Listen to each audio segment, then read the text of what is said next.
नमस्कार, city post live में आपका स्वागत है। मैं हूं अनुराग। जातीय जनगणना, जाति आधारित जनगणना की मांग तेज होती जा रही है। बिहार में इस पर सियासत खूब तेज होते जा रही है।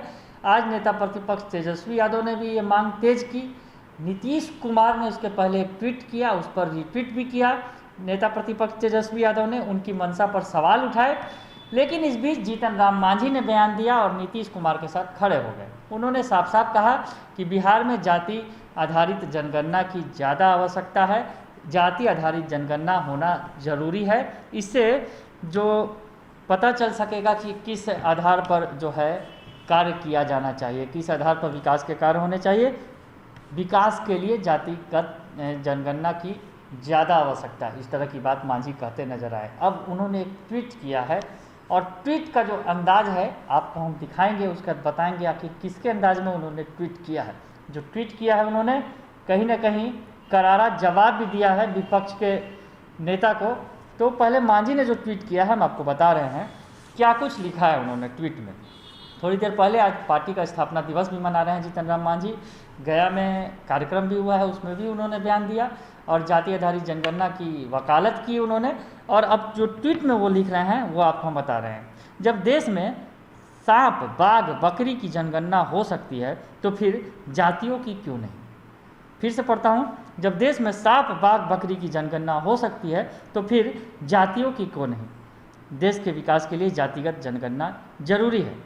पता तो लगे कि किसकी कितनी आबादी है और उसे सत्ता में कितनी भागीदारी मिली। तो मांझी ने एक बार फिर अपने अनोखे अंदाज में, बल्कि यूँ कहे कि अंदाज किसी और का है, क्योंकि अभी कुछ पिछले ही दिनों नेता प्रतिपक्ष तेजस्वी यादव ने एक ट्वीट किया था, कुछ इसी तरह का ट्वीट था। और उसी ट्वीट पर जो है जीतन राम मांझी ने एक तरह से पलटवार किया है, उनके ट्वीट का जवाब भी दिया है और उसी अंदाज में, कुछ उसी अंदाज में, तेजस्वी के अंदाज में ही उन्होंने ट्वीट करके बता दिया है कि जाति आधारित जनगणना जरूरी है। तो इसके पहले आपको हम बताएं कि जो नेता प्रतिपक्ष तेजस्वी यादव ने जो कुछ दिनों पहले ट्वीट किया था जाति आधारित जनगणना के समर्थन में, तो क्या कुछ लिखा था उन्होंने वो आपको पढ़ के सुना देते हैं। उन्होंने लिखा था, कुत्ता, बिल्ली, हाथी, घोड़ा, शेर, सियार, साइकिल, स्कूटर, सबकी गिनती होती है। फिर से पढ़ देता हूँ, कुत्ता, बिल्ली, हाथी, घोड़ा, शेर, सियार, साइकिल, स्कूटर, सबकी गिनती होती है। कौन किस धर्म का है, उस धर्म की संख्या कितनी है, इसकी गिनती होती है। लेकिन उस धर्म में निहित वंचित, उपेक्षित और पिछड़े समूहों की संख्या गिनने में क्या परेशानी है। सवाल खड़ा किया था तेजस्वी यादव ने। उनकी जनगणना के लिए फॉर्म में महज एक कॉलम जोड़ना है। तो इस तरह की बात करते नजर आए थे तेजस्वी यादव, जिसमें उन्होंने कहा था कुत्ता, बिल्ली, हाथी, घोड़ा, शेर, सियार, सबकी गिनती हो रही है।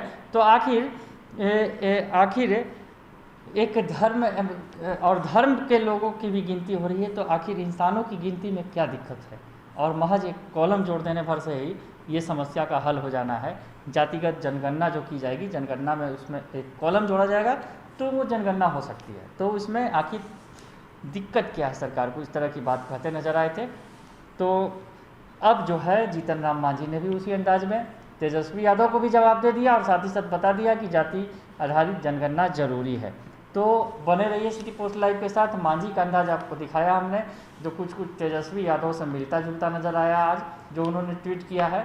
तो मांझी नीतीश कुमार के, जिस तरह से हमने आपको बताया था कि हनुमान के तौर पर एकदम खड़े नजर आ रहे हैं नीतीश कुमार के साथ साथ, तो वही विपक्ष को निशाने पर लेना भी नहीं भूल रहे हैं। बने रहिए सिटी पोस्ट लाइव के साथ, तमाम खबरों से आपको अपडेट कराएंगे। फिलहाल के लिए इतना ही, धन्यवाद। देश के सुप्रसिद्ध कथावाचक आदरणीय श्री श्याम सुंदर पराशर जी की पावन उपस्थिति में भाई श्री गुप्तेश्वर पूर्व डीजीपी के मुखारबिंद से श्रीमद् भगवत कथा वृंदावन के पराशर अध्यात्म पीठ फेज 2 चैतन्य विहार कॉलोनी से दिनांक 25 जुलाई से 31 जुलाई तक प्रतिदिन अपराह्न 3 बजे से 6 बजे तक होगी।